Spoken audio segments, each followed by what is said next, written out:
Bharat Ratna doctor BR Ambedkar గారి వర్ధంతి సందర్భంగా భారతీయ జనతా పార్టీ జిల్లా ఆధ్వర్యంలో ఈరోజు ఘనమైన నివాళులు అర్పించడం జరిగింది.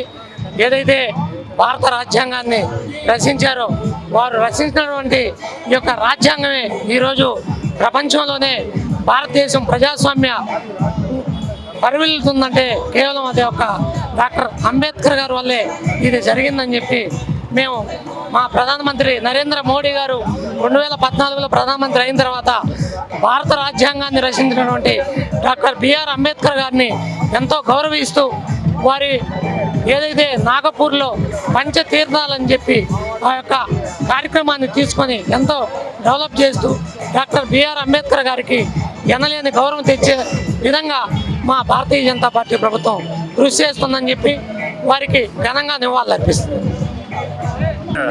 నమస్తే అండి, నా పేరు తోట శ్రీనివాస్, భారతీయ జనతా పార్టీ గుంటూరు జిల్లా ప్రధాన కార్యదర్శిని.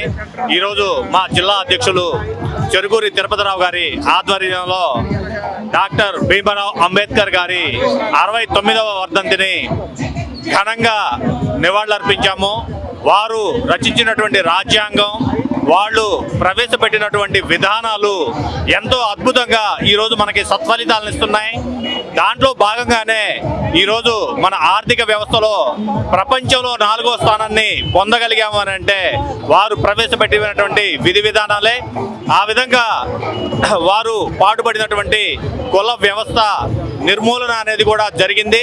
ఈరోజు సమాజ స్థాపన అనేటువంటిది జరిగింది. దానికి కారణం కూడా మన భీమరావు అంబేద్కర్ గారే. ఇటువంటి అస్పృశ్యత లేని, అసమానతలు లేని, ఆర్థికంగా ఎంతో అభివృద్ధి చెందినటువంటి భారతదేశాన్ని ఈరోజు మనం చూస్తున్నామంటే అది అంబేద్కర్ గారు రచించినటువంటి భారత రాజ్యాంగం ద్వారానే సాధ్యమైందని తెలియజేస్తున్నాను. భారత్ మాతాకి జై, జై అంబేద్కర్.